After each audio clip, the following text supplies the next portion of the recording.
All right. Today, we are going to talk about immigration. And your essential question for the day is who immigrated to the United States during the Gilded Age and Progressive Era, and what were the push-pull factors that were causing immigration? So, in order to start, I feel like we need to define some terms. And so, the first one I want to chat with you about is the definition of the word or the phrase Gilded Age. Now, so far, we've talked a little bit about this time period being the era of industrialization. And it is, by all means, it's a perfectly appropriate term. But we also call the time period between roughly the 1860s and roughly 1900. Some people will say to 1890. Sometimes we call that the Gilded Age.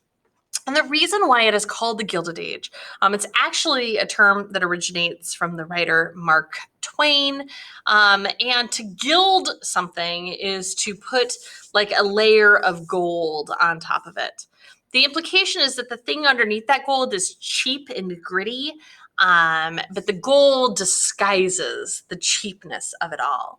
And Mark Twain is making a social comment on the time period of industrialization, saying that, this is much like it's a metaphor, that this era, while on the outside looks like it's sparkly and beautiful and there's lots of opportunity for people, really underneath that shiny surface, perhaps it is not.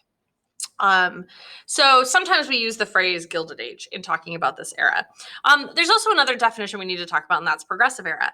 The Progressive Era is a name we give to a time period in history that's roughly around 1900, although the image that I have posted here does say 1890. There's not a start date by any means, but we do know it goes to roughly the 1920, not roughly. So understand that we use the term Gilded Age and Progressive Era to define these two time periods in history. Gilded Age, we associate with industrialization. Progressive Era is like a reaction to that industrialization. There's a need for reforming some of the things that happen during the Gilded Age, which we'll dig in a lot more about in this unit. I do want to talk about some strategies for tackling this essential question.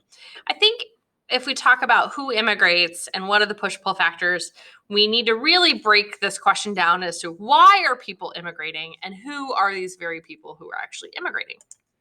So I think it's really helpful to take a look at what we call push-pull factors.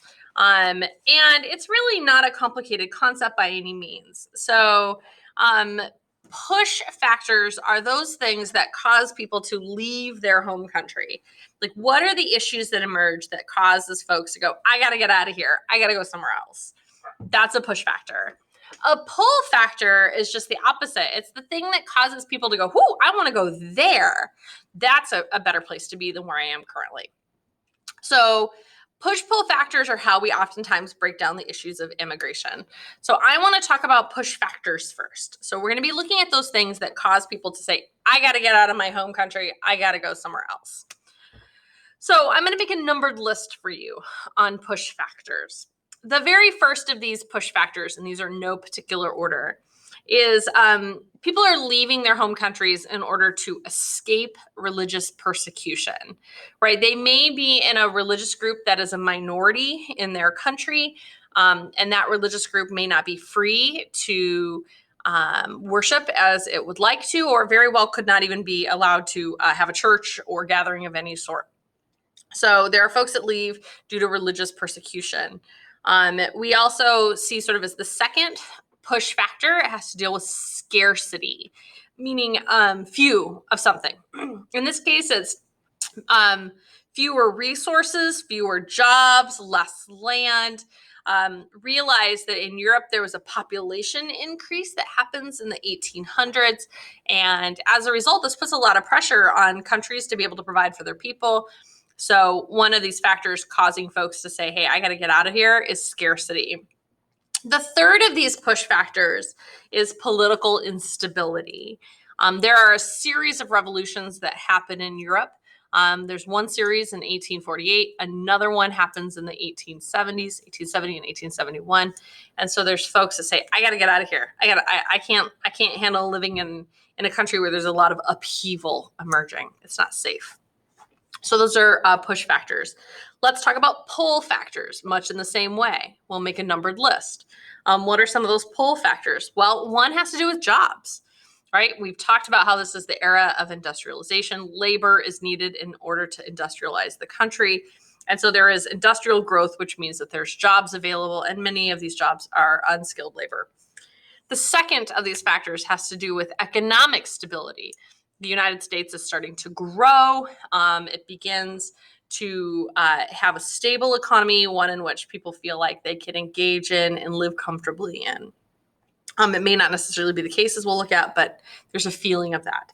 The third of these pull factors is availability of land. For those folks who choose to come to the United States hoping to become farmers, there is land to be had out in the Midwest and out in the West. It is no coincidence that this is the same time in American history where our population starts moving westward into places like Colorado and Utah and Idaho and Washington and Oregon and California, right? There's land available to live on and to farm on and to grow timber on. So the availability of land is absolutely a pull factor for some folks. Fourth, there is a perception that's associated with America. I'm titling this The Perception of the Gilded Age. People literally believe, and this is no joke, you see this in primary sources from this era, that the streets are paved with gold. There is this somehow dream that America is this perfect society, almost utopian of sorts, and that everybody will have an amazing work environment and a beautiful home and etc. You get the point. But this pulls people to come to the United States as they think about what their home environments look like. And then lastly, 5 pull factors are family ties. Right? People tend to immigrate to an area because they have other family that are currently living there. This is certainly something we see here in the Pacific Northwest when we look at our Norwegian and Swedish and Finnish populations that settled here along the coast in places like Woodland. Right? If you had family that was Norwegian living in our community, lo and behold, somebody else from the family might choose to settle here too because they already had family anchoring them. So these are push-pull factors that relate to our topic of sort of why people choose to immigrate in this time period. Let's talk a little bit about who is immigrating. The who. So I thought we might take a look here at this chart and notice briefly this trend that happens over time. So this is sort of 1820. This one right here, this pie chart is going to give us some good information related to our unit of time that we're studying, the 1870 to roughly 1920. Notice that by and large, 23 million people who are immigrating to the United States are largely from Europe. There's a smaller sliver of people immigrating from Asia. Folks from Oceania, those are sort of the islands around and bodies of land over by Australia and New Zealand. And then there's this sliver of land right here. This is North and South America. That would include Canada, certainly include the Caribbean, which I'm going to address today too, and Latin America. And then this very small sliver, which is not specified. You do see a part of a population that's coming in from Africa. I do want to make a note here, and I think this is important. When we talk about immigration, we are not talking about the importation of slaves. Immigration implies choice. So here in a little bit, I'm going to show you this graphic that physically shows people moving in over time. Please note, you're not going to see the importation of slaves in this time because the intention behind importation of slaves is that it was not done by choice, right? People being enslaved did not choose to be enslaved. So I wanted to highlight that. Okay. So who's immigrating? Well, I identified that we have Europeans that are immigrating into the United States. These individuals are roughly around 20 million plus that are coming into the country at this time. Most are from Western and Eastern Europe, although we do see spikes in places like Italy and Greece. Those are more Southern European locales. They arrive in port cities on the East Coast, which makes sense, right? Because that's closer travel. And they arrive in places like Boston or in New York. And when they come in through New York, many come in through Ellis Island. Generalized, just sort of as we think about a little bit about the experience of immigrants coming into those regions. Most people on average, we know in Ellis Island had about, 5 hours of processing time. For most people, they were processed within a day without much of an issue. We do know that 2% of people that came in through Ellis Island were actually sent back. There's a variety of medical tests that are done for incoming immigrants. Some people had literacy tests. You did have to have about the equivalent of $25 at the time in order to come through, and that was paid as a processing fee. And we'll show you some clips about what that immigrant experience is like when we meet next. Through the Caribbean and Central America between 1880 and 1920, we're talking about roughly 260,000 immigrants coming from those regions.